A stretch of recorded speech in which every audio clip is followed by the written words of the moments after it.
guys, selamat pagi semuanya. Gimana kabarnya?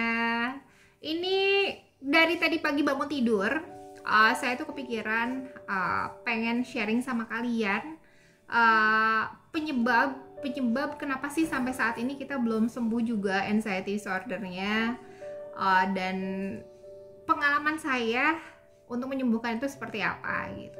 Nah, banyak dari kita semua, menurut pengalaman saya dan dengar cerita, itu hanya menyembuhkan dari luarnya saja. Jadi penyembuhan dari luar itu seperti makanan yang bagus, minum obat apa-apa segala macam, tapi kita lupa bahwa penyakit yang sebenarnya itu ada di dalam diri kita. Dan menurut psikolog ya guys, bahwa seseorang yang memiliki penyakit jiwa atau penyakit kejiwaan seperti mau anxiety disorder, mau dia OCD atau mau depresi dan lain-lainnya, itu penyebabnya itu karena dia mempunyai luka batin di masa kecil atau luka jiwa di masa kecil yang dia kubur sangat dalam dan dia mencoba untuk melupakan, dan pada saat dia besar itu dia sudah tidak bisa menampung semuanya, lalu itu pecah dan menjadi depresi atau penyakit kejiwaan lain seperti anxiety yang kita alami sekarang, atau OCD ya guys ya. Seperti itu. Jadi beberapa waktu lalu saya pernah ngobrol sama ahli hipnoterapi ya guys. Saya nggak di hipnoterapi, cuman saya kebetulan punya teman meditasi yang dia ahli hipnoterapi.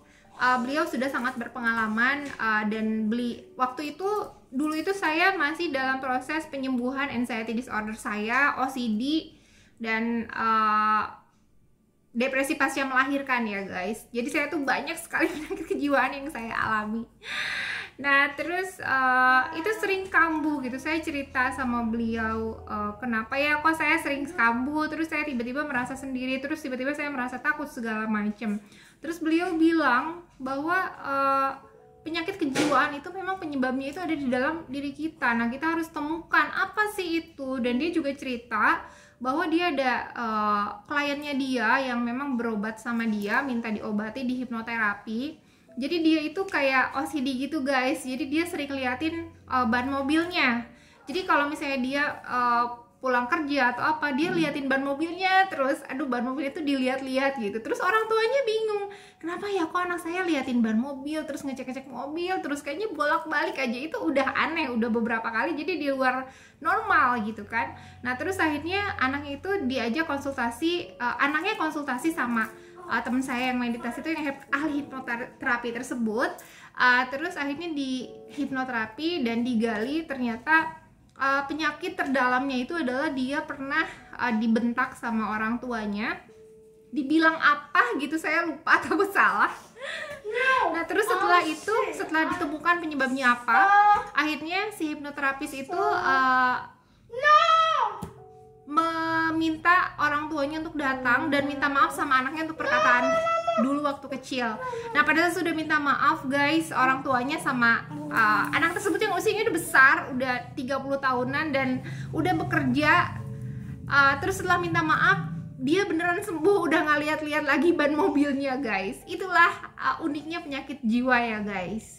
Penyebab lainnya juga itu bisa karena ada luka batin atau luka jiwa yang tersembunyi di masa kecil atau trauma ya guys. Misalnya saya itu dulu, ini pengalaman saya ya, saya dulu pernah dibully di sekolah. Jadi waktu saya SMA itu saya pernah dibully di sekolah. Dibulinya itu jadi kayak apa ya, saya mengalami trauma aja seperti itu, dan itu saya malu sampai saya minta sama orang, saya nggak mau sekolah waktu itu, saya nggak mau sekolah. Terus saya juga sampai sakit waktu itu, dan saya minta sama orang tua saya untuk pindah sekolah gitu. Tapi orang tua saya, yang namanya orang tua, kita harus jelasin kenapa. Cuman saya nggak mau jelasin saya kenapa di sana gitu. Dan pada saat itu akhirnya orang tua saya memindahkan saya ke sekolah lain, dan pada saat pindah ke sekolah lainnya, di situ saya sembuh guys. Di situ saya bisa berteman dengan yang lainnya dan tidak ada bully di sana. Prestasi saya juga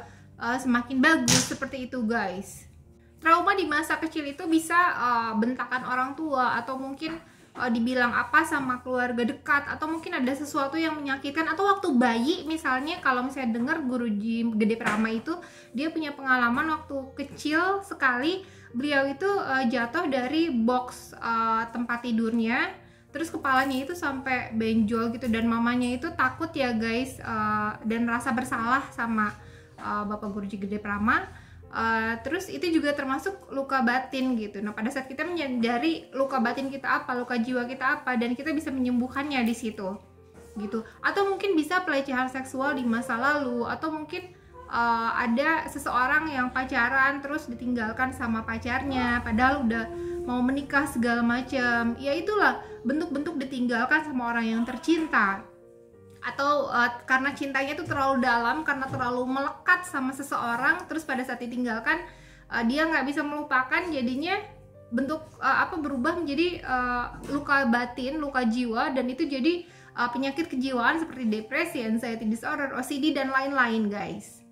Jadi untuk penyembuhannya guys, ini ada beberapa cara penyembuhan kalau secara kejiwaan ya guys. Kalau misalnya penyembuhan luar itu kan seperti pergi ke dokter, terus juga dia pola makan yang baik ya guys. Nah, untuk secara kejiwaan kita bisa mengobati dengan cara pergi ke hipnoterapi. Kalau kalian punya uang yang banyak, kalian bisa pergi ke hipnoterapi. Di sana kalian akan menemukan luka batin kalian seperti apa, dan kalian pada saat sudah menemukannya berusaha untuk memaafkan dan menerima. Pada saat sudah memaafkan dan menerima, itu akan sembuh ya guys. Itu teorinya seperti apa menurut ahli hipnoterapi yang teman saya tersebut. Terus yang kedua itu adalah dengan meditasi. Nah, kalau saya sendiri, saya menyembuhkan dengan meditasi. Jadi sejak saya pergi meditasi, saya sudah tidak lagi minum obat guys. Saya sudah tidak lagi minum antasida. Jadi saya berhenti minum obat apapun. Sedikit-sedikit saya kurangi. Awalnya sedikit, kalau saya kampus saya coba saya nggak minum obat. Ternyata itu bisa sembuh dengan sendirinya guys. Tapi kalau kalian yang memang sudah sangat parah, itu nggak boleh ya, harus konsultasi dulu sama dokter. Karena waktu itu saya konsultasi sama dokter, boleh nggak saya coba kurangin obat saya? Kalau saya nggak sakit, saya pengen coba dok, saya nggak minum obat gitu. Saya tanya dulu sama dokter, jadi kalian juga harus tanya dulu. Nah, saya setelah konsultasi itu saya coba kurangin guys dosisnya. Jadi obat antasida itu tiap kali kambuh saya nggak minum. Gimana sih rasanya gitu? Oh iya, ternyata memang agak lama, tapi saya bawa meditasi, saya tenangin pikiran. Terus di situ ternyata bener sembuh dengan sendirinya, dan pada akhirnya saya mengurangi sedikit-sedikit, dan sekarang pada saat saya kambuh, lambung saya sakit gitu ya guys, saya udah nggak minum obat, saya meditasi aja. Atau mungkin kalau sakit kepala, dulu kalau sakit kepala zaman kerja itu saya sering banget yang namanya sakit kepala, terus saya minum obat. Itu ada obat favorit saya, obat sakit kepala yang terkenal banget, yang selalu saya minum guys. Nah, terus ternyata setelah saya meditasi, kalau sakit kepala itu cuman 6 jam aja itu sembuh. Tapi memang nyut-nyutannya nggak tahan ya guys, sampai aduh nggak enak banget. Tapi saya sekarang udah nggak minum obat lagi pada saat saya sakit kepala. Jadi saya sembuhkan sendiri aja dengan cara menenangkan pikiran gitu. Nah, kenapa meditasi ini bisa menyembuhkan guys? Karena meditasi ini mengajarkan pada kesadaran, melepaskan kita dari kemelekatan. Kemelekatan itu apa sih guys? Kecintaan kita berlebihan terhadap suatu benda, orang, atau lain-lainnya. Jadi kalau contoh, saya sangat mencintai mobil saya gitu, saya melekat dengan mobil saya. Pada saat mobil saya itu nggak ada atau rusak, saya sedih gitu mendalam, dan saya kehilangan kebahagiaan, kehilangan kehidupan saya, itu melekat namanya gitu. Nah, meditasi ini bisa menyembuhkan karena kita dibawa untuk selalu sadar di saat ini, selalu sadar pada saat saya sedang bicara ini, saya sadar saya bicara apa. Pada saat saya memegang jari-jari saya sadar bahwa ini jari-jari saya, semuanya disadari. Saya tutup mata, buka mata, saya sadar, oh mata saya terbuka dan tertutup. Pada saat saya tidur, oh ya saya sadar saya mau tidur. Pada saat saya lihat anak saya marah-marah sama saya, atau dia